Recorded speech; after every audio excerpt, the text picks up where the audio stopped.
মোটামুটি আপনি আমি সবাই জানি। আর এই গুপ্তদল কি করতে পারে?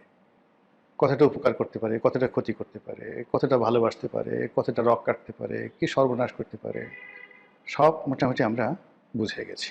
একটি সরকারকে পরাজিত করতে পারে, ক্ষমতা থেকে উচ্ছেদ করতে পারে, সরকারকে বিপদে ফেলতে পারে, একটি নির্বাচনকে ম্যানিপুলেট করতে পারে এবং আরও অনেক কিছু, যাকে 1971 সনে আমাদের মহান মুক্তিযুদ্ধের সময় এই বাংলাদেশের রাজনীতি, অর্থনীতি, জীবন, জীবিকা, নারীর ইজ্জত, সম্ভ্রম, মান, মর্যাদা তছনছ করে দেওয়ার যে বিশ্ব রেকর্ড তৈরি করেছিল, সেই গুপ্ত শক্তি সম্পর্কে এই মুহূর্তে বাংলাদেশে যদি সবচেয়ে বেশি সন্ত্রস্ত থাকেন কেউ, তিনি হলেন জনাব তারেক রহমান, মাননীয় প্রধানমন্ত্রী। আসার আগে তিনি একাধিকবার এই গুপ্ত শক্তি সম্পর্কে সতর্ক করেছেন জাতিকে। তিনি তন্ন তন্ন করে খোঁজার চেষ্টা করেছেন যে তার আশেপাশে কারা কারা গুপ্ত শক্তি আছে, এবং তিনি জানেন, খুব ভালো করে জানেন যে তার একেবারে কিচেন ক্যাবিনেট থেকে শুরু করে তার মন্ত্রিপরিষদ, তার সংসদ, তার পারিষদ, সব জায়গাতেই গিজ গিজ গিজ গিজ করছে গুপ্ত শক্তি। বিএনপির একজন অন্যতম বুদ্ধিজীবী সিনিয়র সাংবাদিক এম এ আজিজ টেলিভিশন টক শোতে প্রায়ই তিনি আমার সঙ্গে থাকেন এবং অত্যন্ত জনপ্রিয় বক্তা। তিনি বেশ স্পষ্ট করে বলেছেন যে তার সন্দেহ এবং তার ভয়, তার আতঙ্ক যে বিএনপির মধ্যে কম করে হলেও 20% গুপ্ত শিবির আছে। আল্লাহ ভালো জানেন। এখন রাজনীতিতে যা কিছু আছে, যা কিছু হচ্ছে, যা কিছু হবে, সব কিছুই আগামীতে গুপ্ত শক্তি দ্বারা নিয়ন্ত্রিত হবে, এতে কোনো সন্দেহ নেই। গত 17 মাসে গুপ্ত শক্তি তাদের কর্মকাণ্ডে যে সফলতা লাভ করেছে, তারপর রাষ্ট্র পরিচালনায় তারা যে অভিজ্ঞতা অর্জন করেছে, একটি সফল বিপ্লবের তারা নেতৃত্ব দিয়েছে, গণ অভ্যুত্থানের নেতৃত্ব দিয়েছে, এবং সেই গণ অভ্যুত্থানের মিঠাই মন্ডা যা কিছু আছে সব তারা চেটে পুটে খেয়েছে। এখন তারা স্ফীত, এখন তাদের কোনো সংকট নেই। অর্থ, বিত্ত, ক্ষমতা সব জায়গাতে তারা টল টল টল টল করছে। কেবলই মাত্র শেষ মুহূর্তে তারা ভারতের কারণে এবং আওয়ামী লীগের কারণে তাদের যে ম্যাটিকুলাস ডিজাইন, সেই ডিজাইন থেকে তারা পিছনে পড়ে গেছে এবং অপ্রত্যাশিতভাবে, মানে জনগণের অপ্রত্যাশা নয়, গুপ্ত শক্তির অপ্রত্যাশিত যে তাদের যে চিন্তা চেতনা, যেটা তারা কল্পনাই করেনি, সেই অপ্রত্যাশিতভাবে তারা পরাজিত হয়েছে এবং যারা বিজয়ী হয়েছে তারা কোনো অবস্থায় তাদেরকে মানতে পারছেন না। ফলে রাজনীতি খুব অল্প সময়ের মধ্যে জটিল এবং কুটিল হয়ে পড়েছে। এই রাজনীতি এখানে স্থির থাকবে না, এটা বলতে গেলে আমরা নিশ্চিত। আমাদের দেশে চিরাচরিত অবস্থা হলো যে এবার বর্ষাকাল যাক, শীতের সময় আসুক, দেখিয়ে দেবো আন্দোলন কাকে বলে। কিংবা এই রমজানের মাসটা যাক, ঈদের পর থেকে আমরা আন্দোলন শুরু করব। বাংলাদেশে এই মুহূর্তে এমনি ত্রাহি ত্রাহি অবস্থা চলছে। এবারের যে ঈদ, এবারে যে রমজান, এটা নানা কারণে আমাদের এই ঈদ এবং রমজানটি শ্রেষ্ঠতর হতে পারত। দীর্ঘ 15 বছরের যে একনায়কতন্ত্র, তারপর 17 মাসের আরও বাজে প্রকৃতির কর্তৃত্ববাদের শাসন, শেখ হাসিনার জমানাতে যে শাসন ছিল, শোষণ ছিল, তার সঙ্গে সঙ্গে গণতন্ত্র ছিল, উন্নয়ন ছিল, মানুষের কর্ম ছিল, সৃজনশীলতা ছিল, কবি ছিল, সাহিত্যিক ছিল, গল্প ছিল, কবিতা ছিল, সাংবাদিকতা ছিল, টক শো ছিল, রাজনীতির প্রতিপক্ষের হম্বিতম্বি ছিল, মামলা ছিল, মোকদ্দমা ছিল, পুরো সমাজ বৈচিত্র্যময় একটি সমাজ মানুষের বসবাসের উপযোগী ছিল। কিন্তু ডক্টর মোহাম্মদ ইউনূসের জমানা 17 মাস আমাদের সব কিছু তছনছ করে দিয়েছে।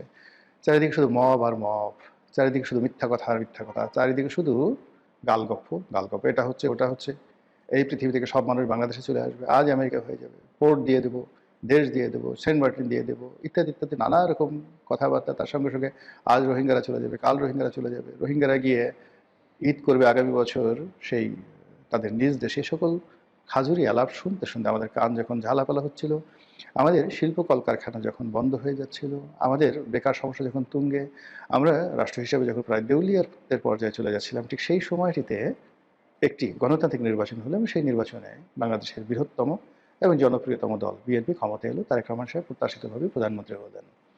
এর সেটা আনন্দের কী হতে পারে? কিন্তু আমরা স্বস্তি পাচ্ছি না, অনেকগুলো কারণ। প্রথম কারণ হলো যে এই মুহূর্তে দুটো নতুন যুদ্ধ, আফগানিস্তান এবং পাকিস্তানের যুদ্ধ, এবং আমাদের বাংলাদেশের রাজনীতিতে গত 17 মাসে পাকিস্তান এবং আফগানিস্তানের যে প্রভুত্ব, তাদের যে আধিপত্য, তাদের যে রাজনৈতিক মতাদর্শ যেভাবে আমাদের সমাজে বিস্তার লাভ করছে, এখানে যেটাকে বলা হয় কনফ্রন্টেশন, এটি ইসলামিক কনফ্রন্টেশন এটি আমাদের জন্য রীতিমতো গোদের উপর বিস্ফোরা হয়ে দাঁড়িয়েছে। আমাদের দেশে এক ধরনের বা এক শ্রেণীর ইসলামপন্থী রয়েছেন যারা সদল বলে আফগানিস্তানে গিয়েছেন। আফগানিস্তানের যারা হর্তাকর্তা ব্যক্তি, তালেবানদের হর্তাকর্তা ব্যক্তি, তারা বাংলাদেশে এসেছেন এবং এই দেশটিকে একটি তালেবানি এমিরেট বা তালেবানি রাষ্ট্র গড়ার জন্য অনেক মানুষ চেষ্টা করেছে। অন্যপক্ষ এই রাষ্ট্রকে একটি পাকিস্তানের মতো করে একটা পাকিস্তানকে রোল মডেল বানিয়ে এই রাষ্ট্রকে পাকিস্তানের আদলে গড়ে তোলার জন্য গত 17 মাসে চেষ্টা করেছে। এর বাইরে আরেকটি পক্ষ যারা এটাকে আমেরিকা বানাতে চেয়েছে, আবার আরেকটি পক্ষ এটিকে একটি Yunus land, the land of Yunus এরকম তৈরি করার চেষ্টা করেছে। কিন্তু কোনোটার সফলতা আমরা পাইনি, বরং প্রতিটি কাজ করতে গিয়ে রাষ্ট্রের অর্থ গেছে, ক্ষমতা গেছে, বিত্ত গেছে, বৈভব গেছে, সব কিছু তছনছ হয়ে গেছে। এবং এগুলো হওয়ার পর যখন নতুন সরকার এলো তখনই আফগানিস্তান পাকিস্তানের যে যুদ্ধ সেটা শুরু হলো। আফগান এবং পাকিস্তানের যে যুদ্ধ, সেই যুদ্ধের প্রেক্ষিতে আমাদের দেশে যারা অতি উৎসাহী যে সকল ইসলামপন্থী রয়েছেন, পাকিস্তানপন্থী রয়েছেন, আফগানপন্থী রয়েছেন, তাদের মধ্যে নিঃসন্দেহে কুলাকুলি হবে না, তাদের মধ্যে চুমোচুমি হবে না, তাদের মধ্যে মুসাহাবা হবে না, তাদের মধ্যে বিয়ে শাদী হবে না। তাদের মধ্যে যা হবে আশা করতে পারেন, আশঙ্কা করতে পারেন, এটি পাকিস্তান আফগান সীমান্তে যা হচ্ছে অনুরূপ কিছু একটা হবে। এটা হলো বর্তমান সরকারের জন্য একটা মারাত্মক বিপদ, যা কিনা এই সরকারের ঘুম হারাম করে দিয়েছে। দ্বিতীয় সমস্যা হলো এই মুহূর্তে ইরান এবং আমেরিকার যুদ্ধ চলছে এবং এই যুদ্ধের ফলে আমাদের বৈদেশিক বাণিজ্য, আমাদের ফরেন রিজার্ভ, আমাদের যে ফুয়েল সিকিউরিটি, জ্বালানি নিরাপত্তা, তারপর মধ্যপ্রাচ্যে আমাদের যে শ্রমশক্তি রপ্তানি এবং রেমিটেন্স প্রবাহ, সব কিছু ঝুঁকির মধ্যে পড়েছে। আর ঝুঁকির মধ্যে পড়ে থাকার কারণে এই মুহূর্তে সরকার যে ডেপ্রিসিয়েশনে আছে, অর্থাৎ সরকার যে পরিমাণ টাকা আয় করছে সেই টাকা দিয়ে সরকারের কর্মকর্তাদের বেতন ভাতা দেওয়াটাই সরকারের জন্য দুঃসাধ্য হয়ে পড়েছে। কিন্তু আমাদের দেশে যে পরিমাণ বেতন যায় তার চেয়ে অনেক বেশি পরিমাণ অর্থ এই যে বিভিন্ন সময় আমরা বিদেশ থেকে ঋণ করেছি সেই ঋণ পরিশোধ করতে হয় বৈদেশিক মুদ্রায়। তো বৈদেশিক মুদ্রা সেই ঋণ পরিশোধ করার জন্য ফরেন রেমিটেন্স লাগবে, এক্সপোর্ট লাগবে। ফরেন রেমিটেন্স এবং এক্সপোর্ট এই মুহূর্তে দুটোই বিপদের মধ্যে পড়েছে। অন্যদিকে সরকার মুদ্রা ছাপিয়ে দেশে মুদ্রাস্ফীতি বাড়িয়ে দিয়েছে। সরকারি হিসেবে, আমাদের হিসাব না, রাষ্ট্রীয় হিসেবে শেখ হাসিনা যখন এই দেশ ত্যাগ করেন তখন 100 টাকার যে মূল্য ছিল এটি কমতে কমতে এখন 46 টাকা হয়েছে, অর্থাৎ 54 টাকা নেই ইউনূসের জমানার জাদুতে। আর তারেক সাহেবের জমানাতে যদি আবার আরেক দফা মুদ্রাস্ফীতি ঘটে তাহলে এই টাকার মান যদি 25 টাকায় নেমে আসে তাহলে বুঝতে পারেন যে আমি কোথায় চলে যাব। বস্তা বস্তা টাকা নিয়ে আপনাকে বাজারে যেতে হবে।